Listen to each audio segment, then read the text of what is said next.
ದಕ್ಷಿಣ ಕನ್ನಡ ಸಹಕಾರಿ ಹಾಲು ಉತ್ಪಾದಕರ ಒಕ್ಕೂಟ ನಿಯಮಿತದ ವತಿಯಿಂದ ಹಾಲು ವಿತರಣಾ ವಾಹನದ ಗುತ್ತಿಗೆದಾರರು ಮತ್ತು ಸಿಬ್ಬಂದಿಗಳ ಸಂತೃಪ್ತಿ ಸೇವೆಗಾಗಿ ಸಮಾಲೋಚನಾ ಸಭೆಯು ಮಂಗಳೂರು ಡೇರಿ ತರಬೇತಿ ಕೇಂದ್ರದಲ್ಲಿ ನಡೆಯಿತು.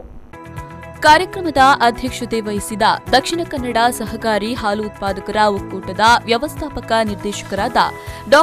ಜಿವಿ ಹೆಗ್ಡೆ ಮಾತನಾಡಿ, ಸಾಧನೆಯ ಹಾದಿಯಲ್ಲಿ ಹೈನುಗಾರರ ಹಾಗೂ ಗ್ರಾಹಕರ ಸಂತೃಪ್ತಿ ನಂದಿನಿ ಧ್ಯೇಯವಾಗಿದೆ ಎಂದು ಹೇಳಿದರು. ಇನ್ನು ಸಂಸ್ಥೆಯು ಏಪ್ರಿಲ್ 22ರಂದು 84,925 ಕೆಜಿ ಮೊಸರು ಮಾರಾಟ ಮಾಡಿ ಹೊಸ ದಾಖಲೆಯನ್ನ ಸೃಷ್ಟಿ ಮಾಡಿದೆ. ನಂತರದ ದಿನಗಳಲ್ಲಿ ನಿತ್ಯ 80,000ಕ್ಕಿಂತಲೂ ಅಧಿಕ ಮೊಸರು ಮಾರಾಟವಾಗ್ತಾ ಇದೆ.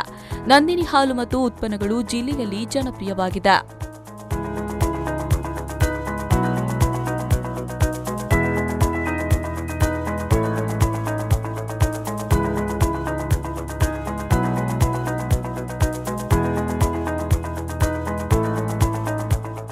ಸಮಾರಂಭದಲ್ಲಿ ಭಾಗವಹಿಸಿದ ವಾಹನ ಗುತ್ತಿಗೆದಾರರು ಮತ್ತು ವಾಹನ ಸಿಬ್ಬಂದಿಗಳಿಗೆ ಉಡುಗೊರೆಯಾಗಿ ಟ್ರಾವೆಲ್ ಬ್ಯಾಗ್, ಕ್ಯಾಶ್ ಬ್ಯಾಗ್ ಮತ್ತು ನಂದಿನಿ ಲೋಗೋಗಳನ್ನೊಳಗೊಂಡ ಟಿ ಶರ್ಟ್ ಅನ್ನು ನೀಡಿ ಅಭಿನಂದಿಸಲಾಯಿತು.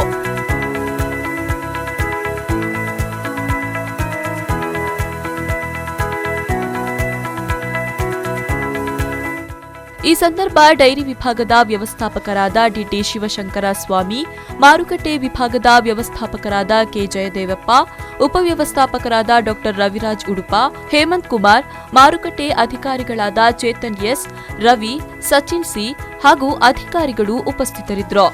ಬ್ಯೂರೋ ರಿಪೋರ್ಟ್, ವಿ4 ನ್ಯೂಸ್ 24/7 ಮಂಗಳೂರು.